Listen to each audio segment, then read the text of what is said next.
My brother is a very hardworking man, and at 27 he is now very wealthy and doing well for himself. He's been with this girl for 6 months, and throughout the time we have gotten close because we both like hair, makeup, and shopping.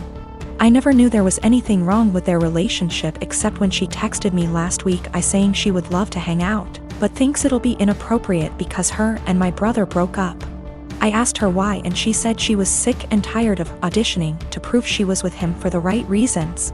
She went on to say that my brother is paranoid she's after his money, so he would test her, like leaving out his bank statements on their bed and getting upset when she picked it up, going out to eat at high-end restaurants he requested, and leaving his wallet on home at purpose to make her pay the bill and prove she's not going out with him for money, never buying her gifts and questioning her when she asks why he doesn't. I was shocked, so I had to hear my brother's perspective. We spoke and he told me everything she said was true and that there's nothing wrong with making sure his girlfriend is with him for the right reasons. He said he left his bank statements on the bed and was peeking through the door to see if she would be curious, and when he saw her pick up the papers he knew in his gut she was using him for his money. So he set up the restaurant idea to see if she would get upset at paying a $500 bill, which she was. I asked him if he thinks her being an elementary school teacher could have contributed to her being upset at a $500 bill at a restaurant he wanted to go to, and he said no. He said the straw that broke was when she asked him why he hasn't bought her a single gift since they've started dating, when she bought him a gaming console and new rims for his car, and he knew she was just discreetly asking him to buy her an expensive gift. He confronted her and said he thinks she's with him for his money, so she said let me do us both a favor and dumped him and blocked him. He's upset about the gold digging. And when I laughed, he called me an asshole.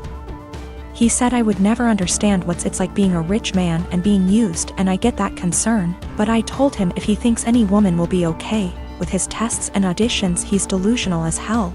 If he doesn't want to be used for his money, he should start dating people as wealthy as him or leave lower income people alone, if he's not going to be genuine in his relationships unless they pass his test. I am a 45-year-old woman. My husband and I have a 15-year-old daughter Kate and a 9-year-old son Sam. My husband has a brother and a 40-year-old sister, Eva. Eva and her husband James have a daughter, Allegra. She is also 15 years old. Kate and Allegra have always been compared in the family. From the time they were born, it seemed to be a competition of who would walk first, talk first, do more, achieve more. And Allegra was always first. I won't go too much into detail about Allegra because that's not really the point, but I will say she's a beautiful, intelligent, truly one-of-a-kind girl, and her parents have done a great job raising her. My in-laws fell in love with her and think she hung the moon. This bothered me and made me sad for Kate, but I let it go for the most part. There's no doubt in my mind that they love all the kids equally, but out of the two girls you can tell who they admire more. Every summer, the whole family visits a holiday home that Eva shares with my in-laws. Over the summer, Kate met a boy, Luke, who was also holidaying in the area. They started dating. This was Kate's first experience with boys. Allegra had friends who were nearby, so for our first few weeks we didn't see her much. About 3/4 of the way through the holiday, Kate invited the boy she'd been seeing to dinner. Allegra was told to come, and afterwards she would be going to a party. At the dinner, it was clear that Luke was very attracted to Allegra. After dinner, Luke decided he would go to the party Allegra was going to as he had also been invited. They both asked Kate to go, but she wasn't allowed and was very upset. My husband and I felt it was not a safe or appropriate environment at her age. Eva informed us, because she knows we do not allow Kate into these environments, that it was an adult party, where there would be drinking and possibly other things going on. Allegra has grown up in a place where these kind of things are much more normal. And Eva and her husband made the choice to let Allegra live those experiences. From what I know and have seen, she handles it exceptionally and it has not caused any issues. However, it is not the way we have chosen to parent Kate, and so we didn't allow her to go. The next morning, Allegra came downstairs and asked to talk to me and Eva. She said at the party Luke was flirting with her and showed her some messages he'd sent her. We decided we would all talk to Kate. Kate spent the next 2 days miserable. When she finally came out of her room, Kate was caustic and everyone was getting a bit fed up with her attitude. Eventually, my father-in-law jokingly said, "Your mistake was introducing him to Allegra. How did you think that was going to go for you?" My mother-in-law told him off but added that Luke handled it terribly, but the outcome was sort of inevitable. Kate left the table in tears. We managed to get through the rest of the holiday, but when my husband brought up plans for Christmas, Kate refused to go. She said she couldn't bear being ridiculed by her own family and constantly compared to Allegra. After seeing how much this was affecting her, I spoke to my husband and said we shouldn't go. He argued that it would be wrong to let Kate take away time with family just because of a boy. I reminded him that this has been happening since they were born, but he said that we can't shield Kate from every special person in the world. He said he would talk to his parents about their comments, but that we should not set a precedent of letting Kate run away from reality. 8 years ago, my sister got pregnant. The father wasn't involved and my sister didn't want the baby. But she also couldn't bring herself to terminate or adopt out to strangers. She approached me and my now ex-husband and asked if we would be willing to adopt her child. We weren't sure as we were concerned this would lead to issues down the line, but my sister insisted that it wouldn't, so we ultimately agreed. Before Lucy was a year old, my husband left us both because my sister lied about Lucy's father. When Lucy was 4, I got together with my wife, and we married last year. My sister has said that seeing me and my wife with Lucy, who is now 7, confirms to her that she made the right decision. When I first adopted Lucy, my husband and I told my sister that we wanted multiple children, which she said she was fine with at the time, but now my wife and I are looking into our options and my sister objects. My sister has been staying with us since July because her boyfriend kicked her out.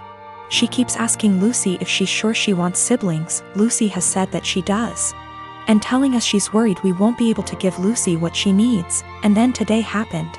We had an online consultation with a fertility clinic to talk about sperm donation. We told my sister about it and asked her to keep an eye on Lucy while we talked. The Wi-Fi went randomly on and off 3 times during the session, booting us out of the call each time. The 3rd time, my wife went to check it and saw my sister holding the power cord, and Lucy trying to plug it back in.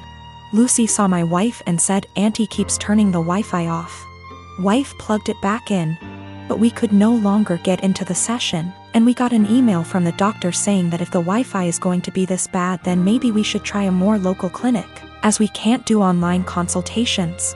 When we confronted my sister, she admitted that she wants Lucy to be an only child so she has 100% of our undivided attention, and then said in a sarcastic tone, "Forgive me for only wanting what's best for my daughter." To which we responded that Lucy isn't her daughter.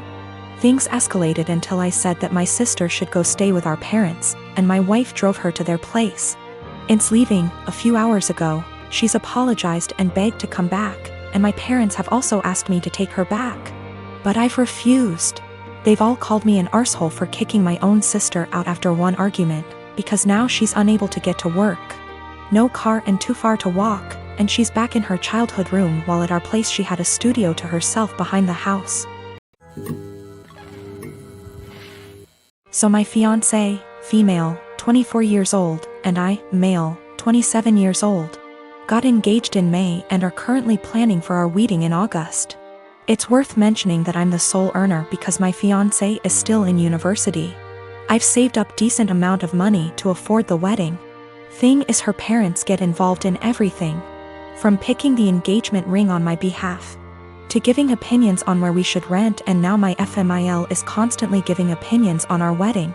FMIL would follow up on everything we do and make negative comments on things like the best man, the guest list, and food. She told my fiancé she didn't like who I picked to be my best man and wanted me replace him after a big argument, but I said no, though my fiancé said we should have just done it. Mother-in-law also wanted me to uninvite people I wanted at the wedding so she could add more guests on her side of family. I said no to that also. Now the current or biggest conflict between us. Mother-in-law called saying she didn't like the venue we picked, which is in our hometown. She wanted me to reconsider, but I said no since my fiancé liked it too. But my fiancé came to me yesterday to show me a venue her mom picked and already paid for, saying, since she paid for it then I should say yes, this time. I was in shock and angry because not only did she not consult us, but the venue she picked is 3 towns away where my brother-in-law lives. I immediately thought about my disabled parents who cannot travel this distance for health reasons. Besides that, most of my family won't attend because of distance. I said absolutely not, agreeing on this venue. My fiancée said she disagreed with me and I had no right to complain because her mom and dad paid a lot of money for this venue as wedding gift and we should accept it. I calmly explained why I refused and she kept saying I'm refusing on purpose because I hate her mom and am playing cat and mouse with her. I bluntly said her mom is indeed making this a game and told my fiancée she's either with me or against on this issue. She either backs me up or there won't be any more wedding planning. She got upset and started crying, asking what she's going to tell her mom and why I was making her choose between me and her parents, but I just feel like she's refusing to see why I don't want this specific venue. So what if her brother lives there? I have never been to that town, so having the wedding just cause her mom paid for the venue is not okay. We haven't talked ever since that argument. My friend called me ungrateful fool for turning away a free wedding venue over distance, but I can't help but feel FMIL did it purposely.